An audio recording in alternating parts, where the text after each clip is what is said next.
자, 오늘 우리가 한번 제대로 파헤쳐 볼 기업, 바로 GKL, 그랜드 코리아 레저입니다. 우리나라를 대표하는 카지노 기업인데 이게 지금 투자자들 사이에서 말이 많아요. 과연 이곳이 안전한 투자처일지 아니면 이름 그대로 위험한 도박이 될지 오늘 한번 제대로 뜯어보겠습니다. GKL 하면 다들 그 공기업? 카지노? 하면서 안정적이라고 생각하잖아요. 근데 최근 실적을 딱 보면 이게 맞나? 싶은 거죠. 그래서 지금 투자자들이 딱 갈림길에 서 있는 거예요. 이게 진짜 기회일까? 아니면 잘못 발들이면 빠지는 함정일까? 일단 GKL이 어떤 회사인지 기본부터 딱 짚고 가죠. 문화체육관광부 산하 공기업이고요. 우리가 잘 아는 외국인 전용 카지노 세븐럭을 운영합니다. 그것도 서울 강남, 강북, 부산 완전 노른자 땅에서요. 그런데 말이죠. 여기서 완전 반전이 터집니다. 작년 전체적으로는 성장세가 나쁘지 않았거든요. 근데 바로 직전 분기에 마이너스 8억 원 영업 손실을 기록한 겁니다. 와, 이거 시장이 충격받을 만하죠. 아니, 그 안정적이라던 공기업이 갑자기 적자라니 도대체 어떻게 된 일일까요? 이 미스테리를 풀려면요. GKL이 돈을 버는 방식, 그러니까 그 사업 구조부터 자세히 들여다볼 필요가 있습니다.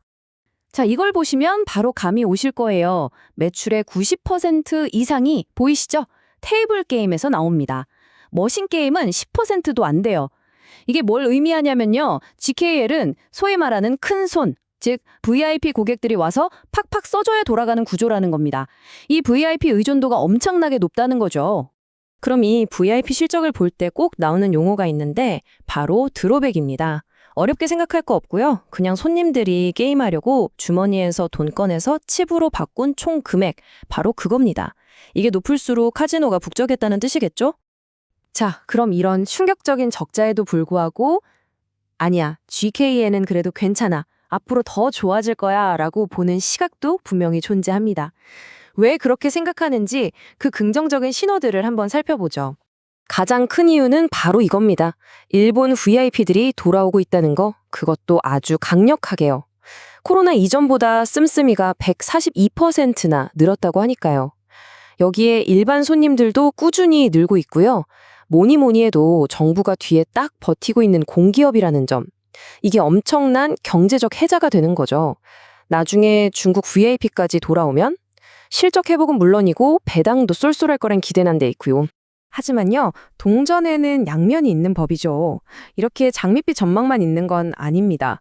오히려 이 긍정론을 한 방에 뒤집을 수 있는 정말 무시무시한 리스크들도 도사리고 있거든요. 자, 리스크를 한번 보죠. 첫째, 말이 필요 없는 중국 리스크. 중국 정부가 해외 원정 도박을 꽉 막고 있으니 VIP가 올 수가 없죠. 둘째, 바로 옆 나라 일본이 문제입니다. 곧 엄청난 규모의 복합 리조트가 생긴다는데 그러면 일본 VIP 손님 다 뺏기는 거 아니냐는 우려가 크죠. 그리고 마지막으로 오버행이라는 내부의 시한폭탄까지 있습니다. 오버행, 이게 뭐냐면요. GKL의 최대 주주가 한국관광공사잖아요. 이 관광공사가 들고 있는 주식이 엄청난데 이걸 시장에 내다 팔 수 있다는 가능성 그 자체를 말합니다. 실제로 예전에 판다고 했을 때 주가가 확 빠진 적이 있거든요. 언제 터질지 모르는 잠재적 매물폭탄인 셈이죠. 자, 보세요.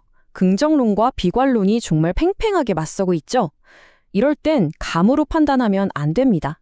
가장 객관적인 증거, 바로 숫자를 봐야죠. 지금부터는 차트와 데이터를 보면서 GKL의 현주소를 냉정하게 짚어보겠습니다. 주가 흐름을 한번 보세요. 와, 정말 아찔하죠? 2023년 초에 2만 원이 훌쩍 넘었던 주가가 불과 2년 만에 7천 원대까지 곤두박질 쳤습니다. 그러다가 최근에 좀 회복해서 지금 13,000원대에 와 있는 거고요. 말 그대로 롤러코스터를 탄 겁니다. 자, 그럼 밸류에이션을 한번 볼까요? 주가가 이익 대비 얼마나 되는지를 보는 PER이라는 지표가 있는데 현재 13.89배입니다. 과거 평균이 한 20배 정도였으니까 어때요? 숫자만 보면 예전보다 싸졌네? 이렇게 생각할 수 있겠죠? 그런데 말입니다. 과연 이게 정말 저평가된 걸까요? 혹시 이 숫자에 어떤 함정이 숨어 있는 건 아닐까요? 바로 이겁니다.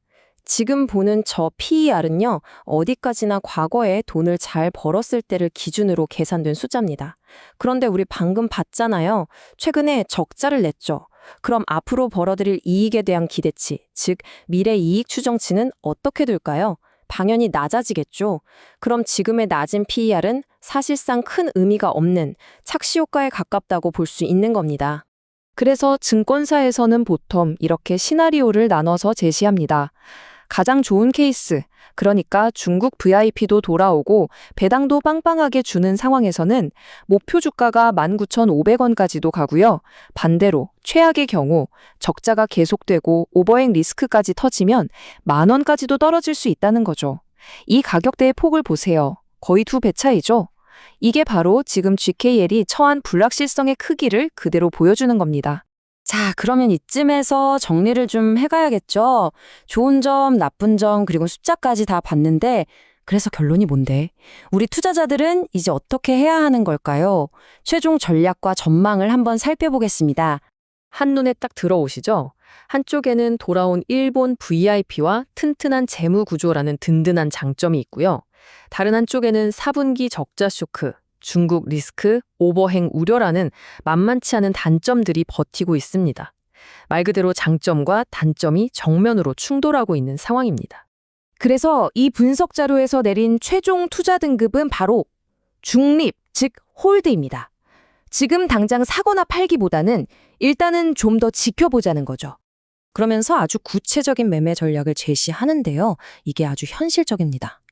자, 만약에 내가 이 주식을 이미 가지고 있다?